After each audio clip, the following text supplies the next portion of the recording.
before 5 years old, I grew up living along a riverbank and living in cars with my family, me, my brother, and my 3 sisters. And at one point, we were all taken from my parents and all separated except me and my brother. And I was adopted into a good Christian family. And my mom and my parents really weren't ready for the dysfunction that was about to ensue. They didn't understand that they had gotten 2 broken children.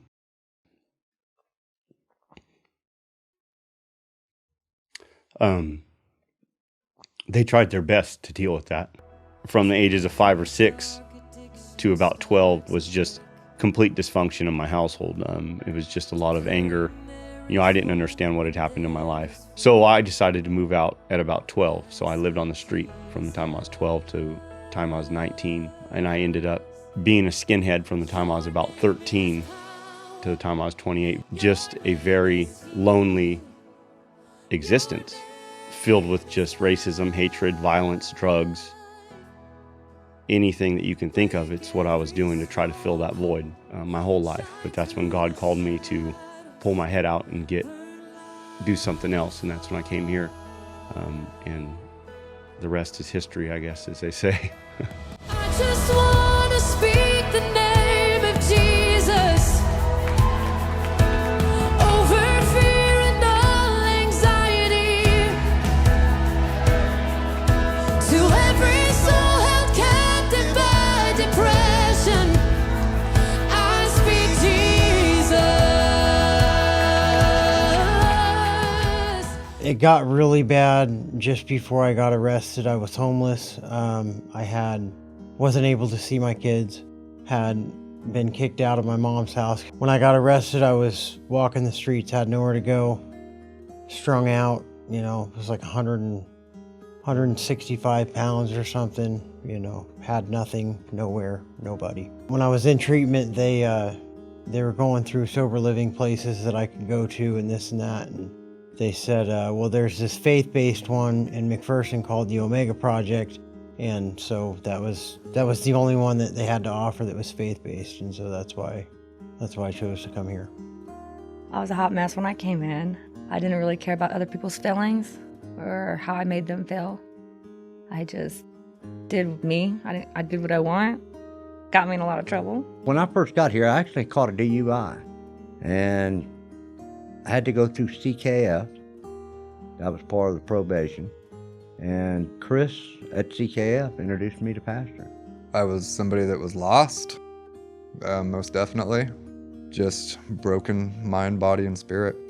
My mom passed away, and then someone that was really close passed away from it was all drug related. They were running from the police and stuff, and I just needed something different because I knew if I stayed where I was at, I was going to keep selling people drugs, and I was going to keep using drugs, and I was going to end up in prison. I didn't want to go to prison. I didn't want to be in the life I had. I was so miserable and I hated it. Honestly, when I first came in, I was just kind of coming here to get off of community corrections as just a safe place to be, where I knew I could stay clean. But when it started, it wore off on me. And it was the first time I had house church and everybody was singing. It was pretty foreign to me, but I ended up liking it, and it's changed my life.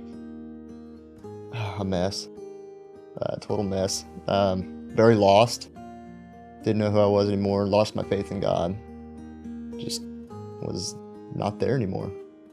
Just lost myself. Before I came into the program, I was a very extremely broken person. Obviously addicted to drugs, and very angry, very just lost, extremely lost. So before, I just didn't really care about anything except for getting high and myself. I was always in and out of jail and just, worthless, really.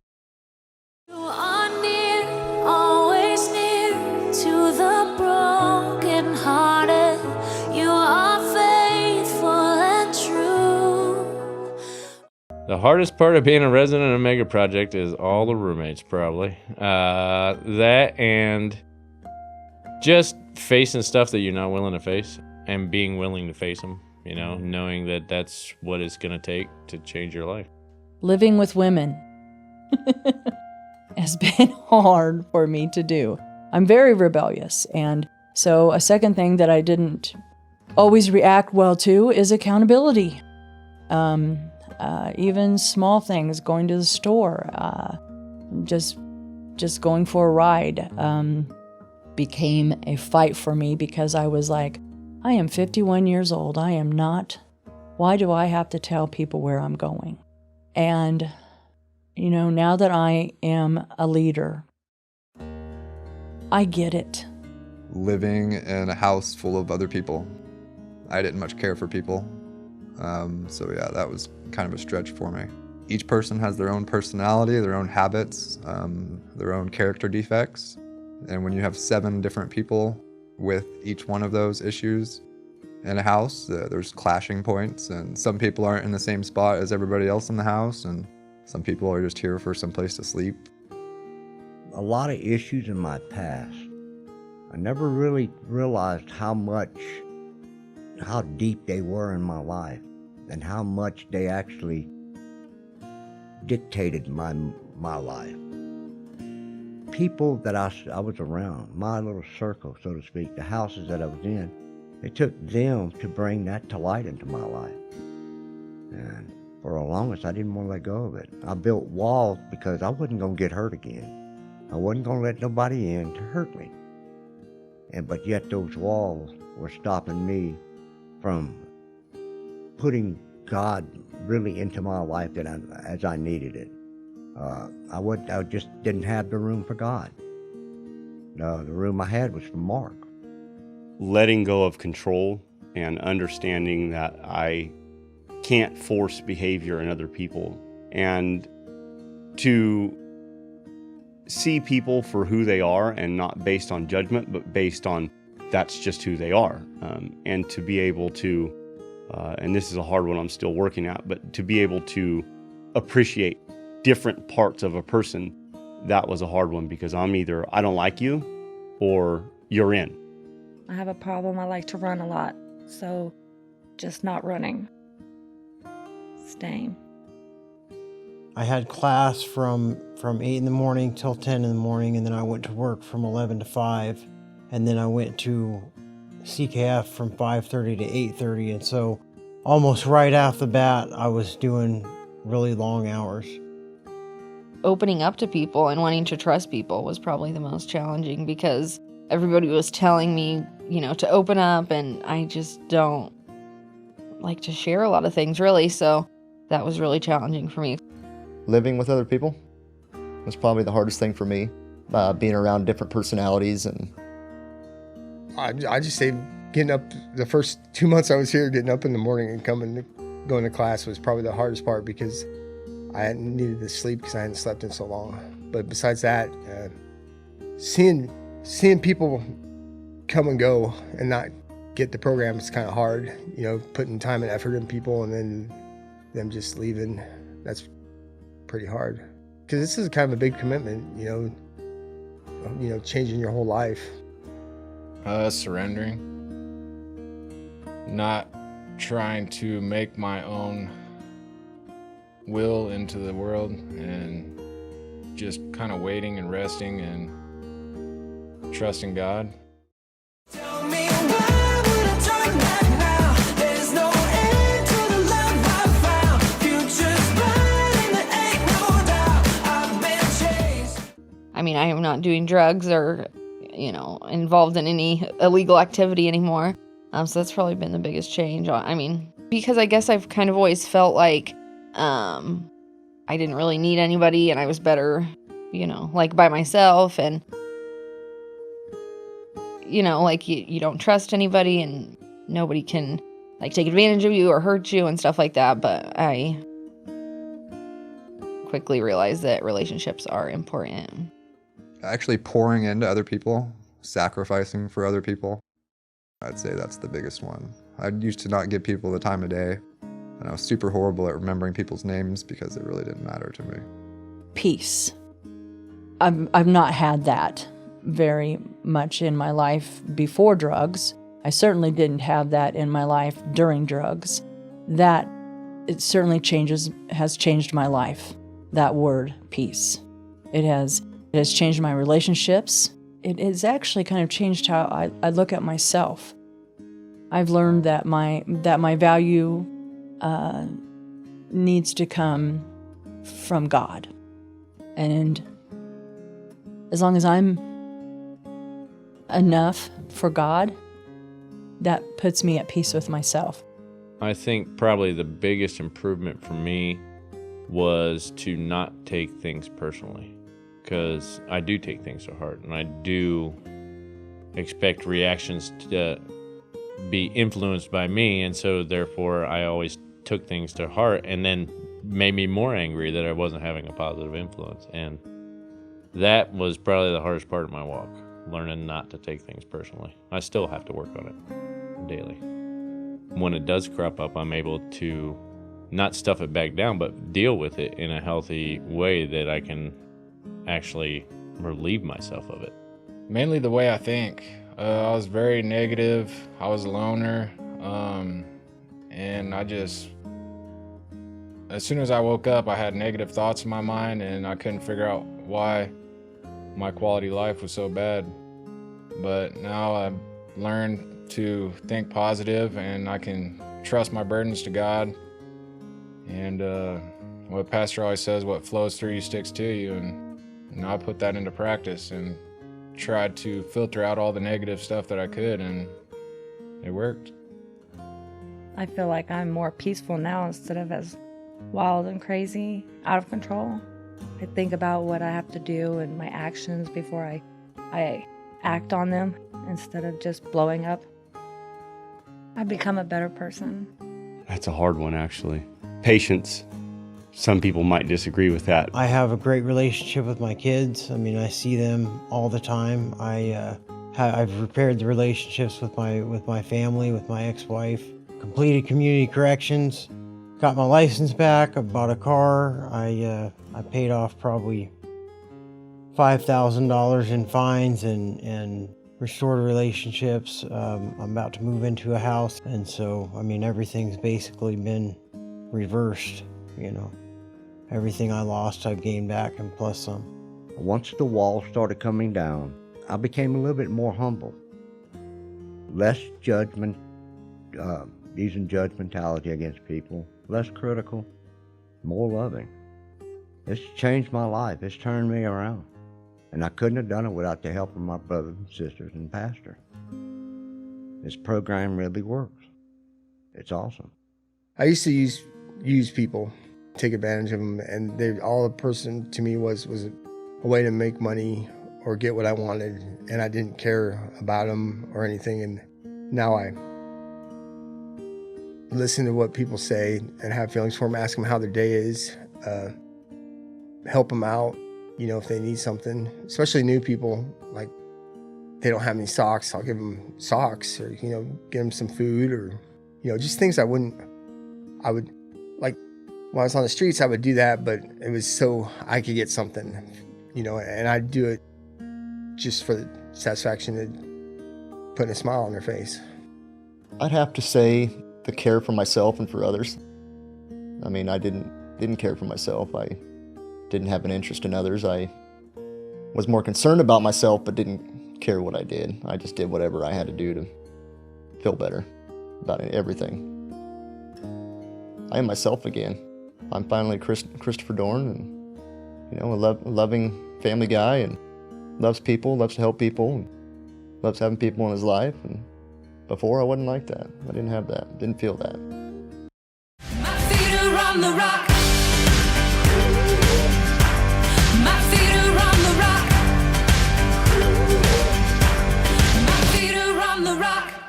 That's one thing I love about what Pastor teaches on heart change, because it has to be made up here.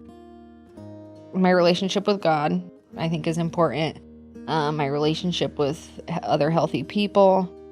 Have healthy relationships with people, you know, in the program. You know, I have and other people that are healthy outside of the program. Staying connected, staying busy with things that matter. Continue to be in this community because this is where my family's at. Is obedience to Christ, walking in faith, and staying connected, but also just trying to live out God's purpose for my life. So, To make sure that I continue to surround myself with healthy people. Continue to focus on my family and my loved ones and myself as well. And number one paramount is to stay connected with church and stay in my Bible, stay in my walk. A big one for me was the groups I developed outside of the program, like a healthy church family, Bible studies and Sunday morning church and everything that entails, and accountability groups through just regular people in the community, and that's probably the most important. This program has done many things for me. I would be lying if I said it hasn't driven me crazy at times. It has, but it has, number one, it saved my life. It has saved the relationships with my children. My 2 boys absolutely hated me when I came in here. We can now talk without screaming at each other on the phone. And this program is, I'm almost 500 days clean. And I plan on staying that way. I can look in the mirror and I don't hate myself. So this program has done many things for me, but one of the things that it has done that I refuse to give up is my walk with God. I'm not giving that up because that is what's going to get me through things. Life is hard and there's going to be stuff coming at me. I can do it with God.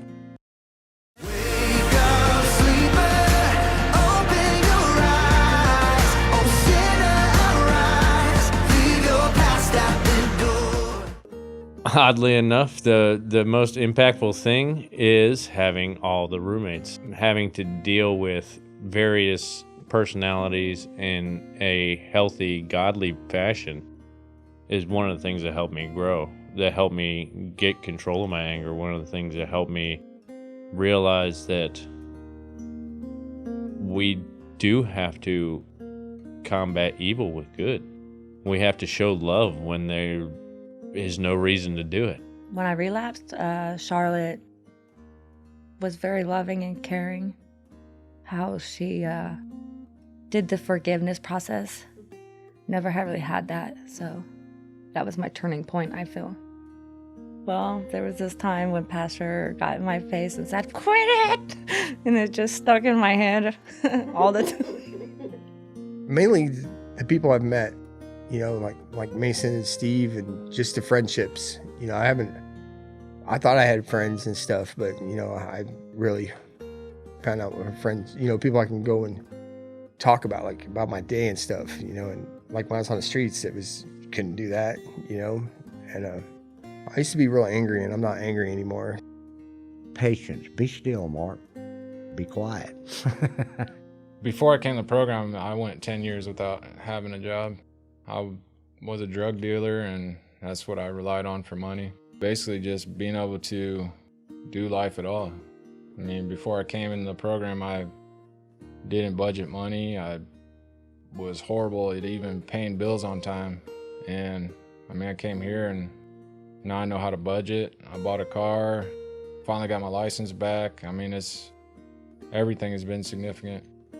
I think the new environment, being in McPherson and being around other people that were working towards the same, things as I was, and then the structure that was here, with going to class and work and, and some of the friendships that I made here. Charlotte and I went to church, and Pastor Kurt, I will never forget what he was preaching on. The name of his sermon was Convert versus Disciple. When you show up at the end and you're in front of Jesus, and you're telling Jesus everything that you've done, all the good works that you've done. And Jesus looks at you and he says, well, that's all, fine and dandy, but I don't know who you are. Because he doesn't know your heart. He doesn't know who you are, because it's not all about works. It's about your heart. And that just did something to me.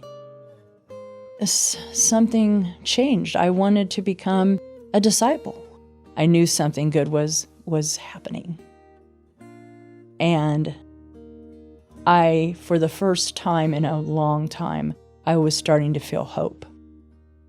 I would say my relationship with God. One of the things that's been awesome about the program is that there's just all of these godly Christian people that are around me all the time that just made it the perfect place for me to be. It's been awesome to build friendships again. I guess the other highlight would be how great the relationship with my kids has gotten over the last 2 years. The building of trust between us again and all that has been, our relationship is awesome.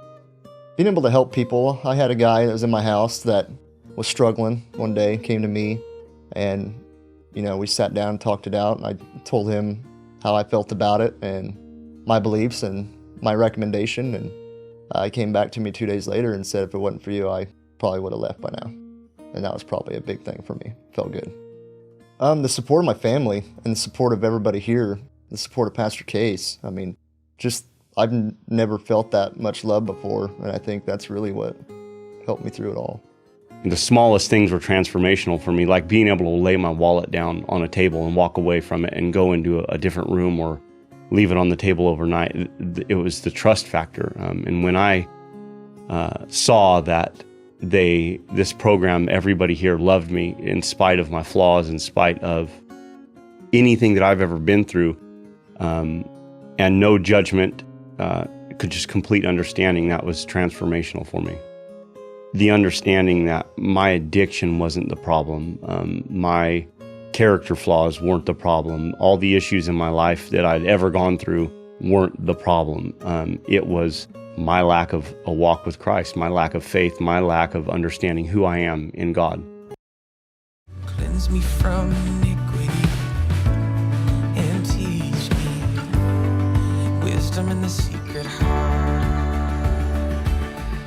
I would have to say what flows through you sticks to you. The reason that that's my favorite one-liner is because if you allow love to flow through you, you're going to get that in return. It's going to stick to you, and you're going to exude that. You're going to walk in that, and it's such a powerful thing. There's nothing more powerful than that. If it don't show up, you won't grow up, because I can't get better until I can get through the things I struggle with. And the other one is, quit it! Stop it! I love that one. Every time I'm going to do something dumb, it just comes. It's just there. It's like always there in my ear. It is hard to pick just one, but what flows through you sticks to you. It's such a easy concept, but it makes so much sense. You can't flood your mind with negative thoughts and expect to have a positive life. Actually, my least favorite one-liner is if it don't show up, you don't grow up. I get what he's trying to say with it, but sometimes when it shows up, it's a recipe for disaster. And then you have a bunch of different reactions. You got a melting pot of chaos just waiting to bubble up. So when people hear that, they're like, well, if you don't show up, I don't grow up. And you're like, really, stop. Liars lie. Yep. Liars lie. And, well, don't do that. Yeah, those are my favorites. What flows through you sticks to you. It just seems yucky to me. I don't know. I get it, but come on, Pastor. And dead dogs, I think we could come up with a better name for a book. I'm just saying. I love you, Pastor. I love you just the way that you are. I love the way he's shaping your heart. Be kind to yourself. Chris, it's been such a pleasure having you. I loved working with you. Literally, you came in the very first meeting. You were here, and God reached in, and He touched your heart. And there was such a softness, such a love for God, and that gave you the springboard to move forward. And of course, you have such a soft heart towards people, which is part of the reason that you struggle. Your greatest strength is your greatest weakness.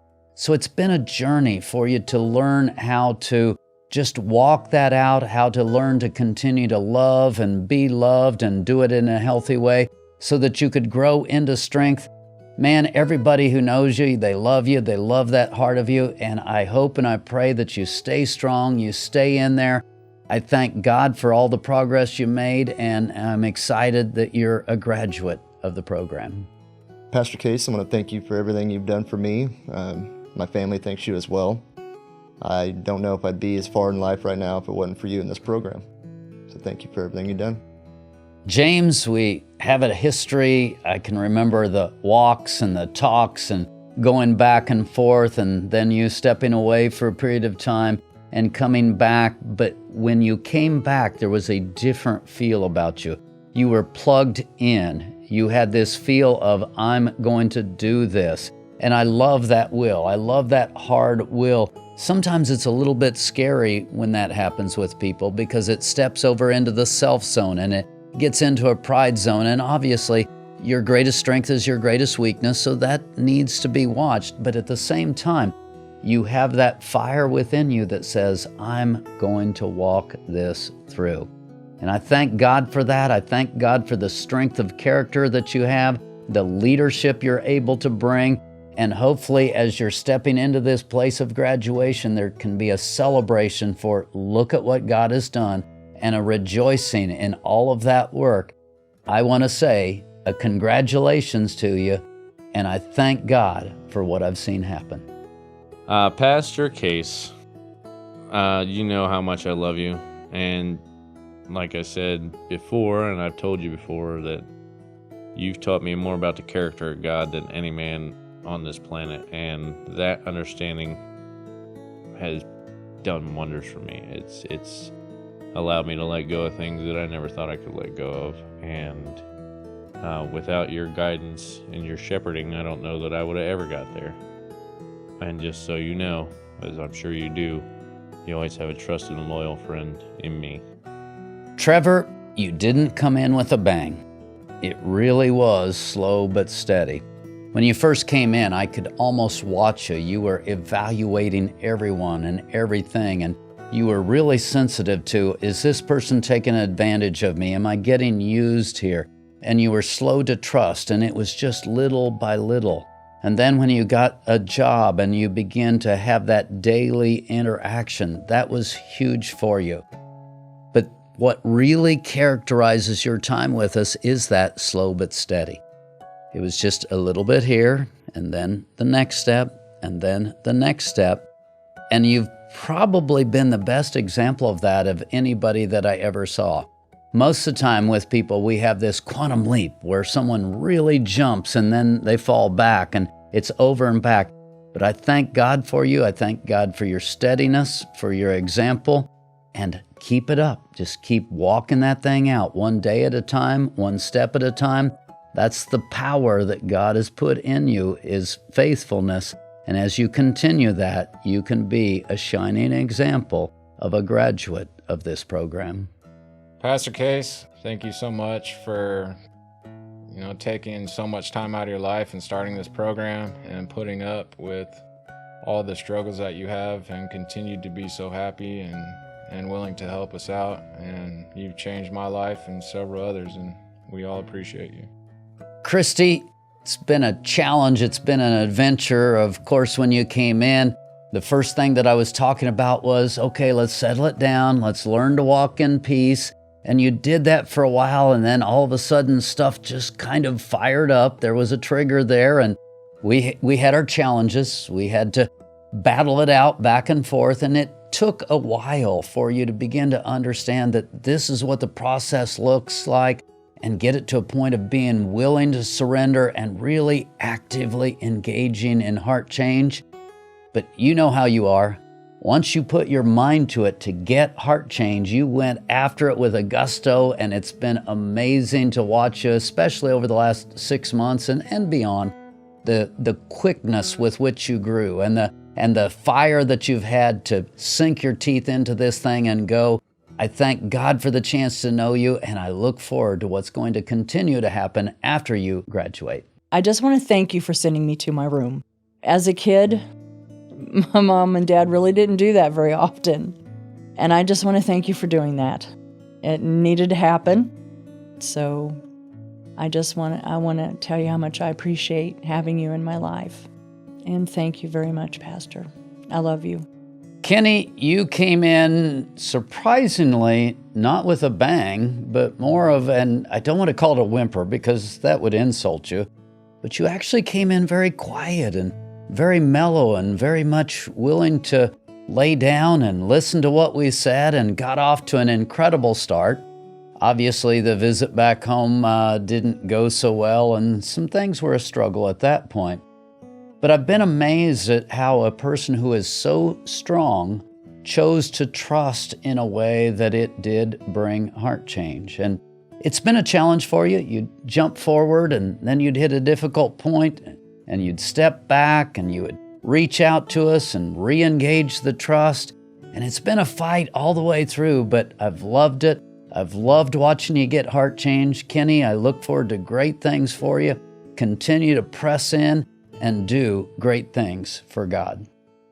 I'm not going to get through this without crying.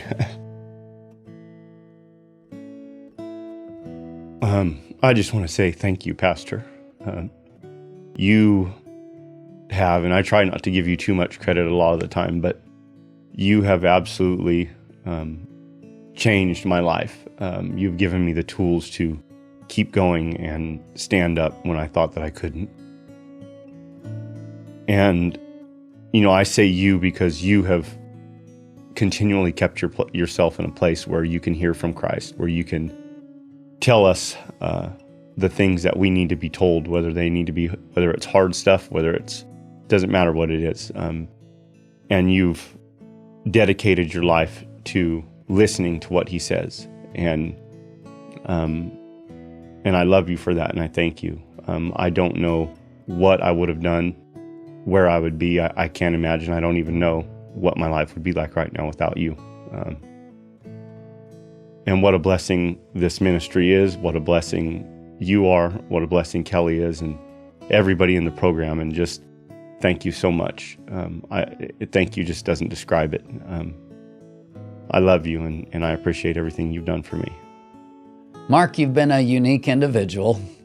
From the beginning, we jumped in, and there was a battle of wills, if you will, and you were not going to be denied. You knew what you wanted. You knew where you were going.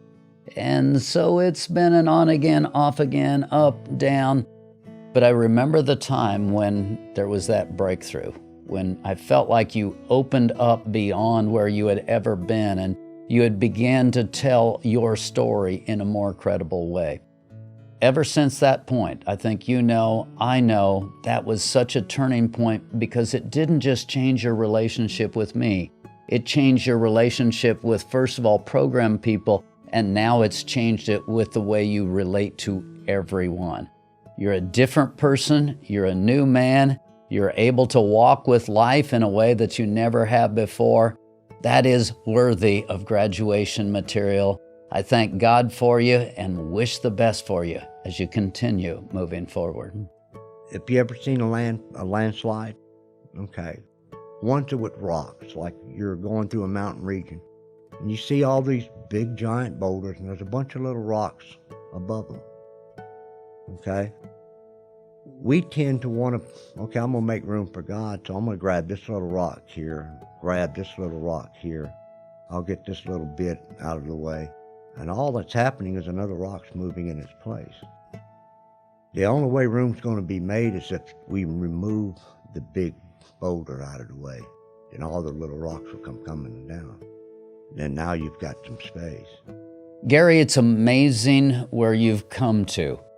I remember when you first came in, you were one of those who was just talking what I would call a good game about I've got this and I'm going to do this and I'm going to do that. And whenever I hear that kind of language, I get skeptical pretty quickly. And so I was concerned about you. But it's been neat to watch you. You backed up those words with actions. You consistently did what you said you were going to do, and you followed through. And at that point, it wasn't a form of pride. It was a vision. It was a goal. It was a direction. And I hope and pray as you're moving forward, you have those same kinds of goals and you continue to walk it out with the same consistency. If you can do that, you're going to do some amazing things in life. I'm thankful to have had the opportunity to work with you, and I hope and pray that the rest of your life continues to go in this incredible fashion of growth. I just want to say thank you. Thank you to Pastor. Thank you to everybody who made this program possible. It's changed so many lives, and it's changed my life. Like we said, if I wouldn't have came here, I would be in prison. I would be lost. I would be hopeless. I would be, I can't say thank you enough for me being able to come here and having a place where I can come and get my life back. Alyssa, congratulations. I'm glad to see you at this day, that you're stepping through these doors and you're taking these steps. When you first started, it was a long journey for you. You didn't know how to trust. You didn't know how to connect. You were used to doing things by yourself, and that hadn't worked out so well. God provided that supernatural connection, you know what I'm talking about, where God was reaching right in there and saying, Alyssa, here's a connection from your past, and you can make this work and you can take this next step. I'm thankful to see you, to see how you've walked this thing through, to see the success that you've had. And I want to challenge you, keep it going, stay connected, continue to reach in and draw strength. And I'm excited to see where you go in life. So I would just say thank you for giving me, the opportunity to be here. Even after I got arrested here, you still let me come back. Even after I got in a little bit of trouble, you still let me come back, and you just never kicked me out or lost faith in me. So I appreciate that, and I am very grateful for the opportunity that you gave me to be here. Tracy, I remember the first time that your pastor brought you to us, and here was this quiet young man that it was like, are we even going to be able to engage this guy? Do we even have a chance with him? And actually, as you started the program, that continued to be the picture, and it was like we couldn't get you to talk, and it was hard to work with you, and I really was concerned about whether or not this thing could work. But what was really cool, you engaged with your house people, and especially your leaders, and you began to share with them and open up with them. Again, you're not the guy who's going to really put it out there in a house meeting or talk in front of a larger group, but you engaged where you needed to. You did the next right thing. You took on a job. You were faithful. You followed through with all of the little things, and because of that, you've grown to the point that you have, and it's amazing to see where you are now. And I want to challenge you, continue to keep it going as you head on out there after your graduation. I want to thank him, for being there for me and just speaking, and just giving me an opportunity. Being in court, he went to court when I was going to court, and it meant a lot to me, and I'm very grateful for him in this program. Jeremy, it's been a journey. I'm not sure I've ever seen anyone come in and just settle in the way you did. There was a compliance, there was a workability, there was a trust that was there from the beginning. And it's simply been step by step by step. And I loved your surrendered heart. You seemed to take difficulties in stride, and when things came at you, it was like it was a setback, but it wasn't jumping off the cliff. And so it's been fun working with you, watching that gentle spirit continue to grow, continue to be nurtured, watching you learn how to not let that get out of bounds to where it could take you out. And again, you're a blessing to work with. I thank God for it, and I want to say again, congratulations on graduating. And I look forward to the good things you're going to continue to bring to all of those around you. Pastor, I would definitely like to thank you for giving me an opportunity. The first time we spoke years back, I told you I would stay for a couple of days, and that's when the seed was planted. And then it came to pass years later that I would come through and have the opportunity to graduate and to work in the ministry with you. And you are touched by God, and you touch the community around us, and that's a very important thing. Heather, I have to say it, you were like a fire plug. I mean, you were explosions everywhere coming in, and frankly, it's continued off and on all the way through. Much of the battle was getting you to breathe. Much of the battle was getting you to believe that we actually loved you, cared for you, and that you could be loved for who you are. And that's been an amazing change as we've seen that, getting you to relax, getting you to open up, getting you to share. There's still many challenges to go. I'm looking forward to what's going to continue to happen in your continued growth. But I thank God for where you've come. It's been tremendous where you've come to, and I want to congratulate you, and I hope that you're going to walk away from this just enjoying the progress that you've made and also continuing to have a vision to keep on going. I didn't know it was really real that people could care. Pastor's the closest thing that I got to a dad.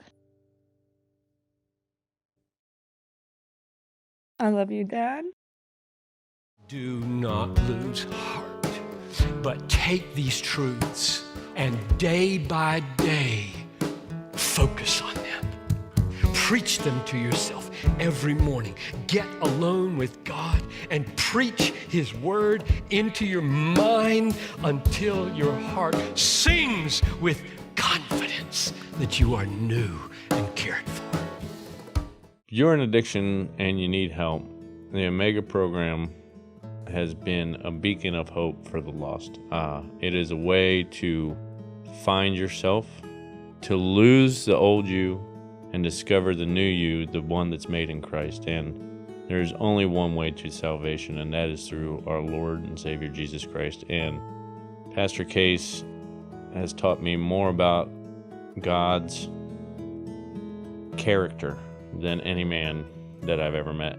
And you just got to want to do it and just be willing to obey things that you're not used to, and you'll be just fine. Give it a try, and when you do, don't do what you want to do by running first. Just stick it out. A lot of places seem to be fake, and this one seems homey and real. The most important things for news people is don't leave. Give it some time. Just take it day by day, you know, and give it a chance and just listen. You know,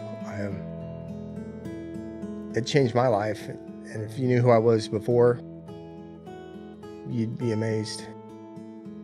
What's so much different and what sets the Omega Project apart from other recovery programs is it's not just about the 12 steps. I mean, it's about every aspect of your life. It's about finances, being accountable for your time, what you're doing with your time, about giving back to the community and volunteering. I mean, they help you in every aspect that you need, and they are willing to help you any situation that you have. As all you got to do is just communicate and be accountable. That it's frustrating at first and it's scary, and stick it out and, you know, do the best that you can, and it'll be worth it in the end. Are you hurting and broken within? Overwhelmed by the weight of your sin? Jesus is calling. Have you come to the end of yourself? The reason why people should give to this ministry is me sitting here right now. The person that I was when my life started out, if some of you only knew.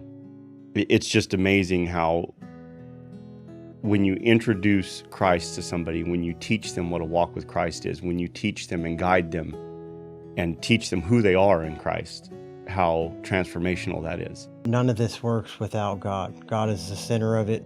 People can come here and have a true change in their life. You know, you can go from being nothing on the street to being somebody and having a life again. Because it helps so many lives, and the program is better than treatments. It's heart change. It's real life, and it touches a lot of lives.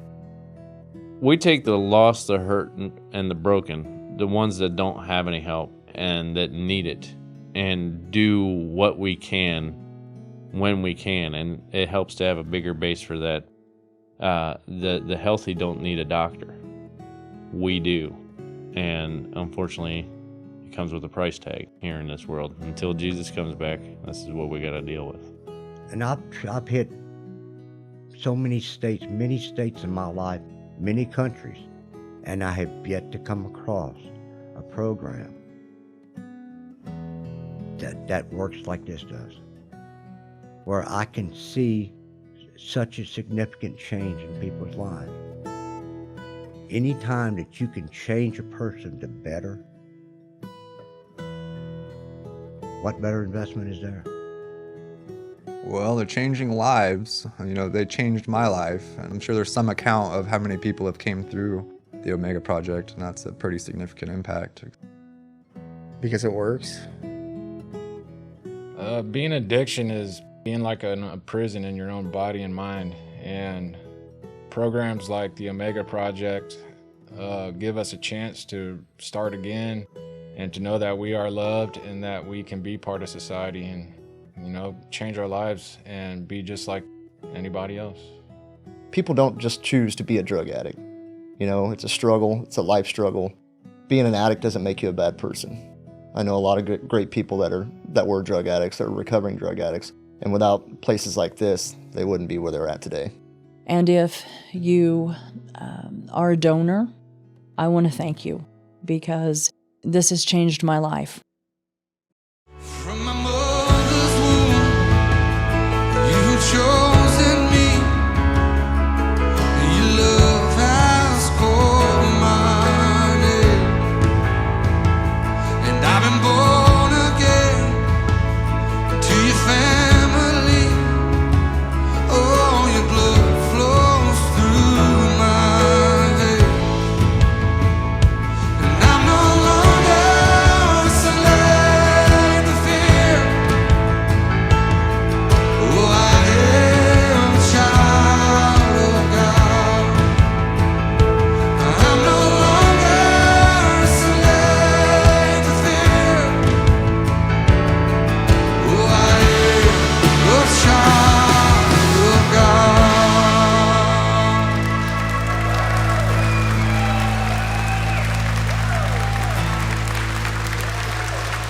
'Cause I'm no longer a slave to fear. Oh, I am a child of God. Oh, I'm no longer a slave to fear.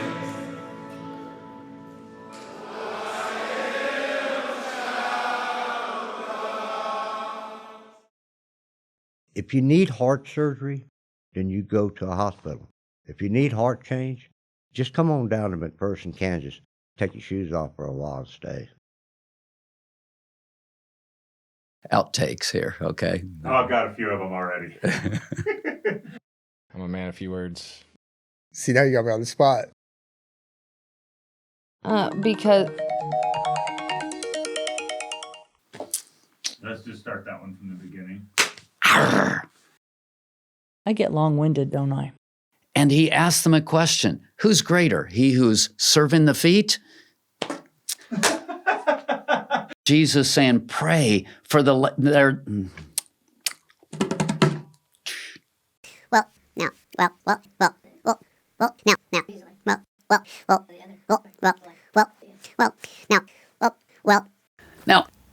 Now.